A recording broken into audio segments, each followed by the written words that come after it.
I thought my life was over when my card got declined for a $3 coffee. Little did I know, that embarrassing moment would lead me to discover a forgotten bank account with $50,000, money that belonged to someone who desperately needed my help, changing both our lives forever. If you believe in second chances and the power of doing what's right even when everything seems wrong, hit that like button right now. I'm about to share a story that's never been told before, one that will show you how the worst moment of my life became the doorway to something incredible. Drop a comment below about a time when everything seemed lost, but something unexpected turned it all around. Trust me, you've never heard anything like this. 3 years ago, I was living what most people would call the perfect life. I had a corner office on the 15th floor, a salary that let me eat wherever I wanted, and an apartment with floor-to-ceiling windows overlooking the city. I remember standing at those windows every morning with my expensive coffee, feeling like I owned the world. People looked up to me. I was the guy who had it all figured out. But life has a way of humbling you when you least expect it. The company I'd given 6 years of my life to decided to restructure. That's corporate speak for, we're getting rid of half our employees, and you're one of them. I'll never forget that Tuesday morning when my boss called me into his office. I thought I was getting a promotion. Instead, I got a cardboard box and 2 weeks severance pay. First, I wasn't worried. I was good at what I did. I had connections. Finding another job would be easy, right? Wrong. Week after week, I sent out resumes and went to interviews, but nothing stuck. The rejection emails piled up faster than unpaid bills. My confidence started cracking like ice on a warm day. The savings account I'd been so proud of began shrinking. First, I had to dip into it for rent. Then groceries. Then utilities. I watched those numbers drop month after month, and with each withdrawal, I felt a little piece of my identity disappear. I stopped going out with friends because I couldn't afford to split the bill. I stopped dating because dinner and a movie felt like a luxury I couldn't justify. Pride is a dangerous thing when you're drowning. I could have asked my family for help. I could have swallowed my ego and taken a job that paid less than what I was used to. But I kept telling myself this was temporary. I kept believing that any day now the right opportunity would come along, and I'd be back on top. That pride kept me isolated, kept me from reaching out when I should have been building lifelines. By the time I hit rock bottom, I was living paycheck to paycheck from odd jobs delivering food, doing freelance work that barely covered my rent. I had exactly one nice suit left, and I saved it for job interviews. On this particular morning, I had what felt like my last real shot, an interview with a company that seemed genuinely interested in my background. I parked 3 blocks away from the coffee shop because I couldn't afford the parking meter closer to the building. My hands were shaking, not from nerves about the interview, but from the caffeine withdrawal headache that had become my constant companion. I needed coffee, not wanted needed. I couldn't walk into that interview feeling like my brain was wrapped in cotton. The coffee shop was packed with the morning rush. Business people in expensive suits, college students with their laptops, tourists studying maps.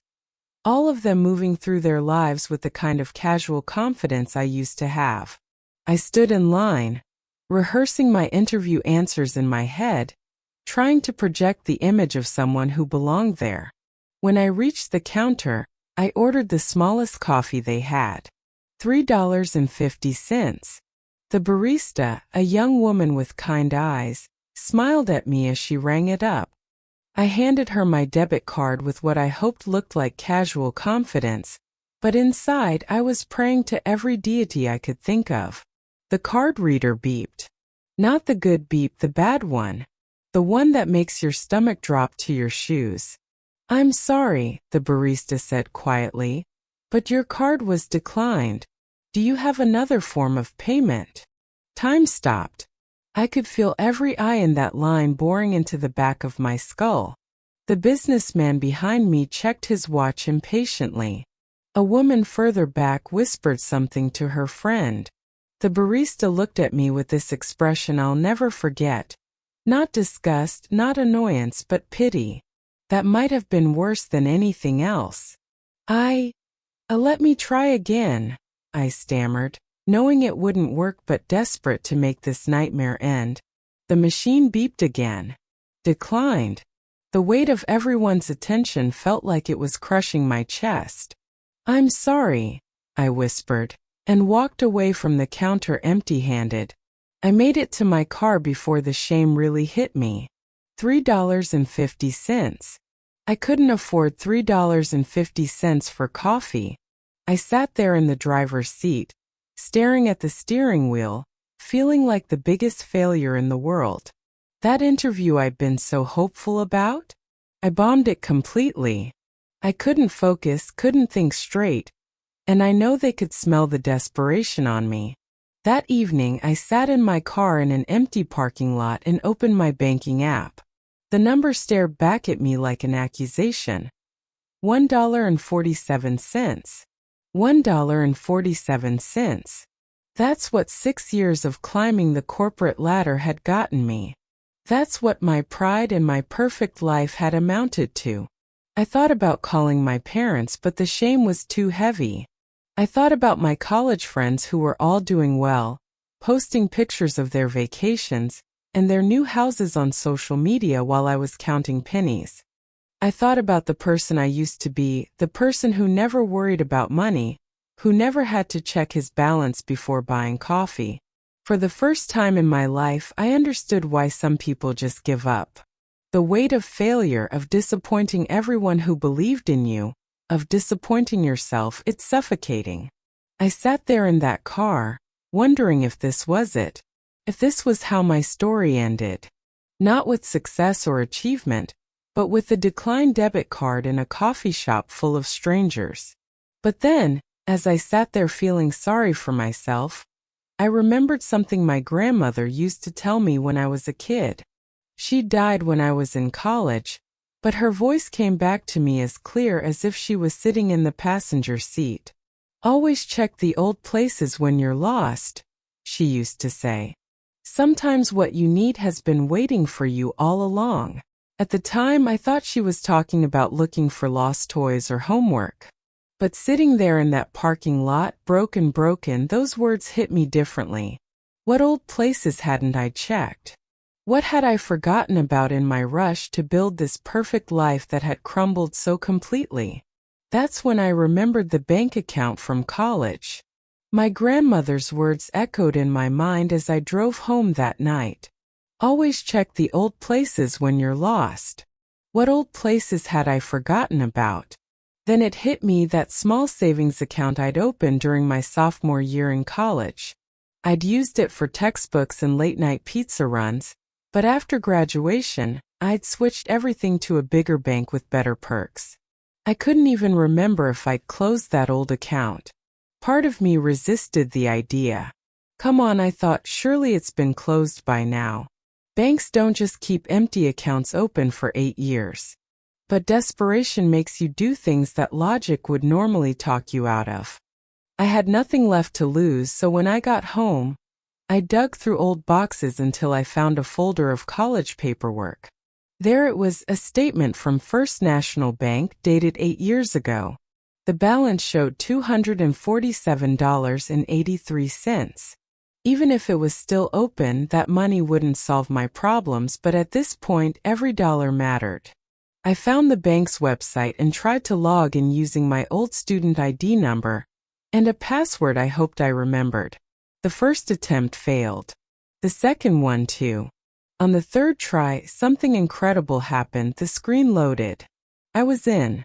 My heart was pounding as the page loaded, expecting to see either a zero balance or an account closure notice.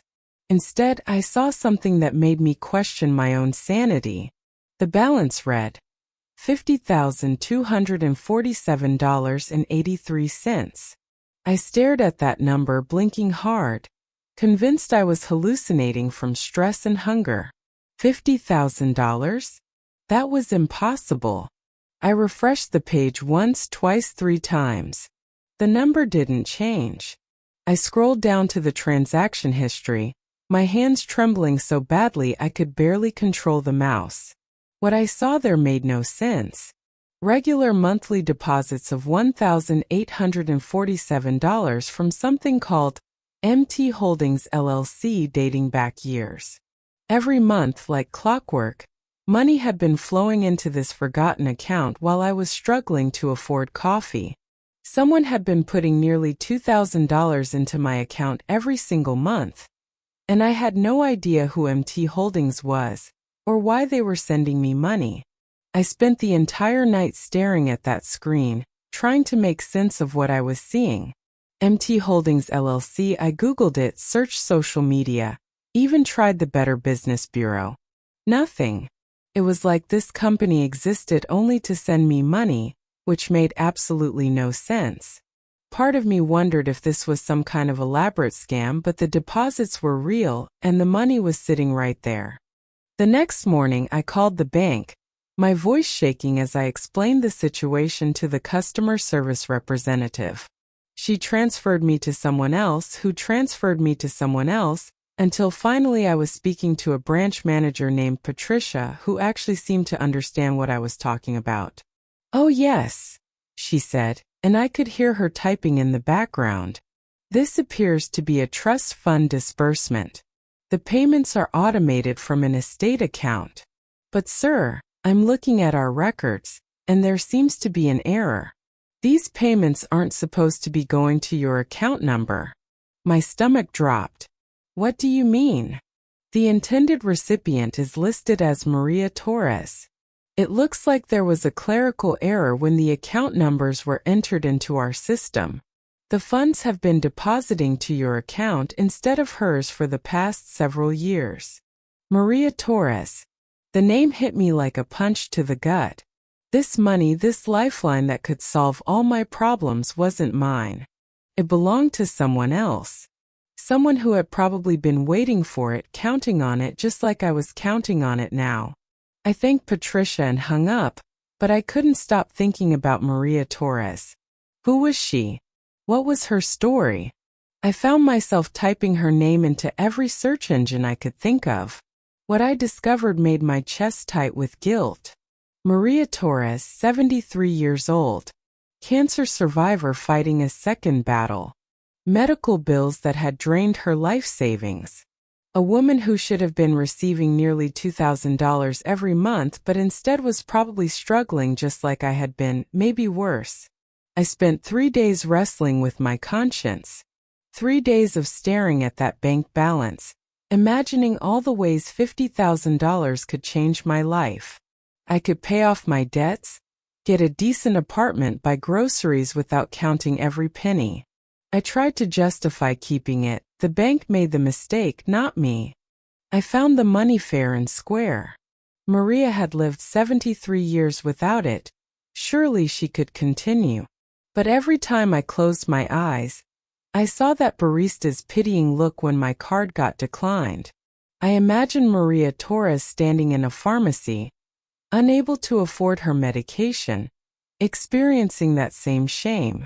I couldn't live with myself knowing I was living comfortably on money that belonged to someone fighting for her life.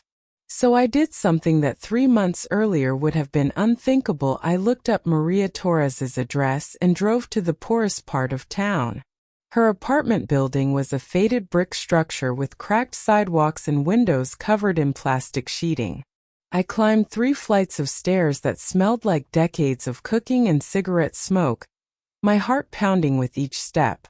When Maria opened the door, I understood immediately why she needed that money.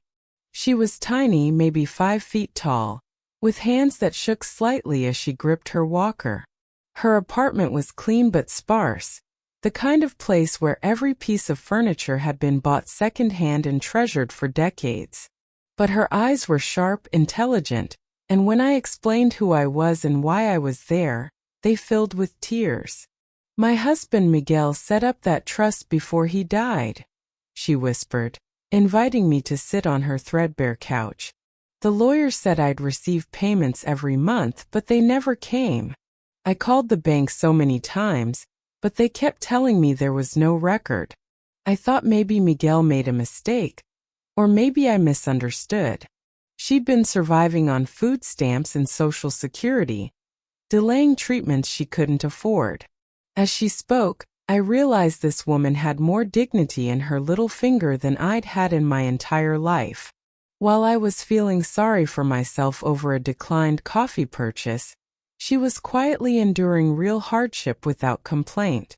The next morning, I drove Maria to the bank. Watching her face light up as Patricia explained that her monthly payments would resume immediately was worth more than any amount of money. But Maria Torres had one more surprise for me.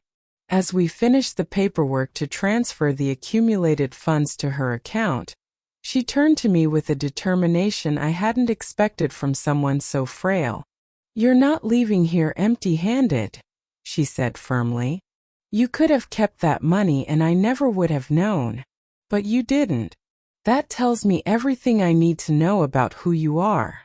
I tried to protest as she insisted on giving me $5,000 as a finder's fee, but arguing with Maria Torres was like arguing with a force of nature.